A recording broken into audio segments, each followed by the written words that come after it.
ارے سرکار کے دیوانوں، آمنہ کے لال کے پروانوں، واللیل کی زلفوں پر، والضحیٰ کے مغے پر مر مٹنے والوں، کیا خادم حسین رضوی نے سنت مصطفیٰ پر، عشق مصطفیٰ پر، ناموس رسالت پر پہرا دیا؟ تو جب جنازہ اٹھتا ہے تو دیکھو مینار پاکستان میں 1.5 کروڑ عوام جمع ہو جاتی ہے۔ یہ بات توجہ کی ہے۔ کون سی مسجدوں میں اعلان کیا گیا، کون سے ٹیلی ویژن پر اعلان کیا گیا کہ آؤ جمع ہو جاؤ، لیکن دل میں طرف تھی، دل میں محبت تھی۔ کملی والے آقا نے حکم دے دیا، اے میرے دیوانوں، میرا غلام اس دنیا میں جا رہا ہے، سب جاؤ اس کے جنازے۔ نعرہ تکبیر، نعرہ رسالت، نعرہ تحقیق، نعرہ حیدری، علماء اہل سنت، قبلہ پیر سید ضلع حسین شاہ صاحب، آستان علیہ گلوار شریف، لبیک یا رسول اللہ، لبیک لبیک دونوں لبیک لبیک۔ تو پتہ چلا محبت بہت انمول چیز ہے، عشق بہت انمول چیز ہے۔ ایک نوجوان اگر اس دنیا کی ایک لڑکی سے محبت کرتا ہے، اپنے والدین کو ذلیل و خوار کرتا ہے،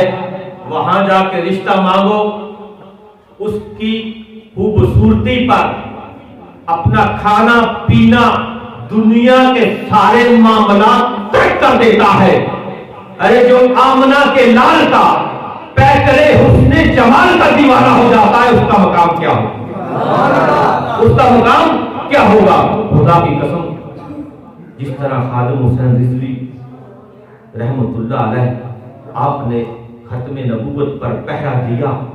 اور محبت مصطفیٰ کی، اور سرکار مدینہ صلی اللہ علیہ وسلم نے دنیا والوں کو بتا دیا جو میرا ہو جاتا ہے میں اس کا ہو جاتا ہوں۔ بتایا کہ نہیں بتایا؟ تو پتہ چلا کہ محبت مصطفیٰ بہت ہی انمول چیز ہے۔ اسی طرح سرکار دو عالم نور مجسم شفیع معظم علیہ الصلوۃ والسلام کے دیوانہ اور پروانہ حاضر ہوتا ہے، صحابی رسول ہے، عرض کرتے ہیں کہ یا رسول اللہ صلی اللہ علیہ وسلم، میں اپنے گھر میں آپ کو بلانا چاہتا ہوں، آپ میرے گھر میں تشریف لائیں، میری دعوت کو قبول فرما لیں۔ قبلہ حضور نے دعوت کو قبول فرما لیا۔ وہ اپنے گھر جاتا ہے، جس وقت اپنے گھر میں جاتا ہے، اس کے گھر میں ایک بکری اس نے رکھی ہوئی تھی، اس نے اس بکری کو ذبح کیا۔ جب بکری کو ذبح کرتا ہے، اس کا گوشت بناتا ہے، گوشت بنا کر اپنی بیوی کو دیتا ہے۔ تمام دوست پیسے پھینکنے دینے کی ضرورت نہیں ہے، جس جگہ پر بیٹھ جائے، بات کو توجہ سے سنیں اور اس کو اپنے دل میں بٹھا لیں۔ شاید جی میری بات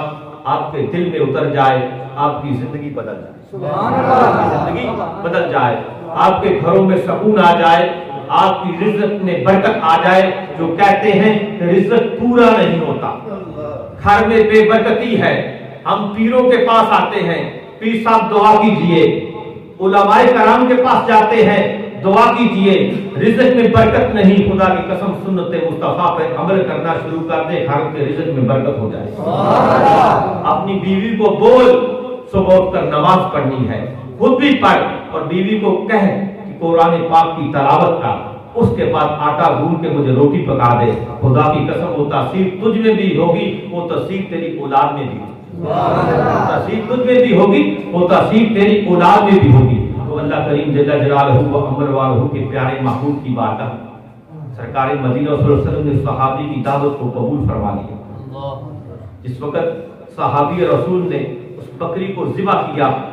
جب بکری کو ذبح کیا، گوشت بنا کے اپنی بیوی کو دے دیا، خود سرکار دو عالم صلی اللہ علیہ وسلم کی بارگاہ میں حاضر ہو گیا،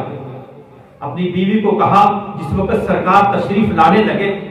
اس وقت میں بھی سرکار سے پہلے بھاگ کر آؤں گا اور بتاؤں گا کہ سرکار آ رہے ہیں۔ اس کے بچوں نے وہ منظر دیکھا کہ ابو جان نے کس طریقے سے بکری کو ذبح کیا ہے۔ اسی طرح ایک بھائی اپنے دوسرے بھائی کو چھت پر لے جاتا ہے، اس کی گردن پر چھری چلاتا ہے، وہ تڑپتا ہوا اس کی روح نکل جاتی ہے، دوسرا بھائی چھت سے گر کر اس کی روح بھی نکل جاتی ہے۔ جب والدہ یہ دیکھتی ہے رونا شروع کر دیتی ہے، پھر دل میں خیال آتا ہے کہ میرے گھر میں آمنہ کے لال آ رہے ہیں، میرے گھر میں پیکرے حسن جمال آ رہے ہیں، واللیل کی زلفوں والے آ رہے ہیں، میرے گھر میں وہ ہستی آ رہی ہے جس نے سرکار دو عالم نور مجسم شفیع معظم علیہ الصلوۃ والسلام کی بارگاہ میں ایک عربی حاضر ہوتا ہے، عرض کرتا ہے یا رسول اللہ صلی اللہ علیہ وسلم، اگر وہ سامنے تخت ہے وہ آپ کے قدموں میں آ جائے تو میں مسلمان ہو جاؤں گا۔ میرے آقا نے یہ نہیں کہا، میرے آقا نے یہ کہا کہ اے میرے صاحب، اے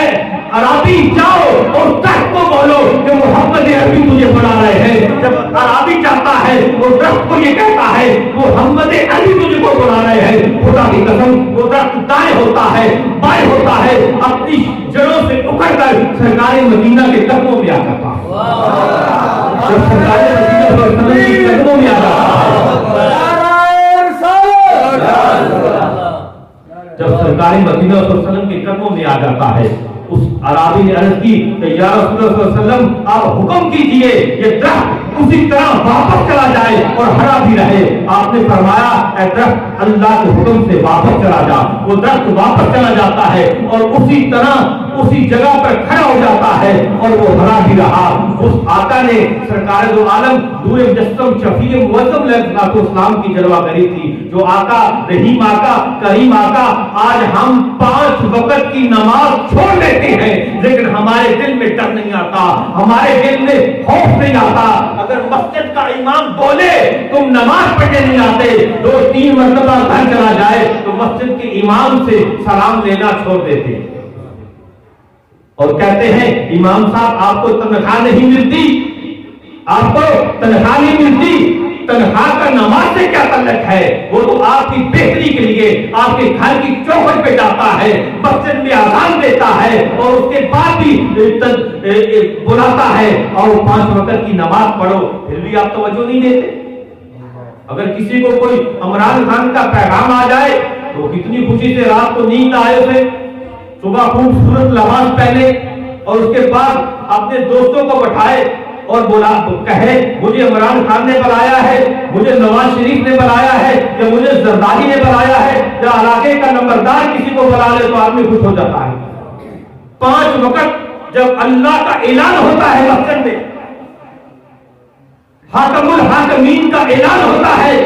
جس نے بندے تجھے بہت خوبصورت بنایا ہے، والتین والزیتون وطور سینین وہذا البلد العظیم، میرے رب نے 3 قسمیں اٹھا دی، 3 قسمیں اٹھا دی کہ اے انسان تجھے میں نے بہت ہی خوبصورت بنایا ہے، اور اپنے شہر کی قسم اٹھا دی کہ اے انسان میں نے تجھے بہت ہی خوبصورت بنایا ہے، بہت ہی خوبصورت بنایا ہے۔ اس رب کائنات کے کروڑ احسان ہے ہم پر، پھر اس رب کا پیغام آئے الصلاۃ خیر من النوم، نماز نیند سے بہتر ہے، تو غفلت ہو کر سوتا رہے، اس رب کے پیغام کے لیے اٹھ تو جا، اپنی نیند کو چھوڑ تو دے اور مسجد میں آ کر تو دے، اپنی بیوی کو گھر میں اٹھا کر تو دے کہ نماز فجر کا وقت ہو چکا ہے، خدا کی قسم تیری زندگی بدل جائے گی۔ یہ جو شوگر کی گولیاں کھاتا ہے ختم ہو جائیں گی، بی پی کی گولیاں ختم ہو جائیں گی، تیری زندگی میں چین اور سکون آ جائے گا۔ اس وقت صحابی رسول کے 2 صاحبزادے فوت ہو جاتے ہیں، اس کی بیوی نے رونا شروع کر دیا، اس کے بعد سوچتی ہے آمنہ کے لال میرے گھر میں تشریف لانے لگے ہیں، اپنے آنسوں کو پوچھ لیا، اپنے بچوں کو اٹھایا،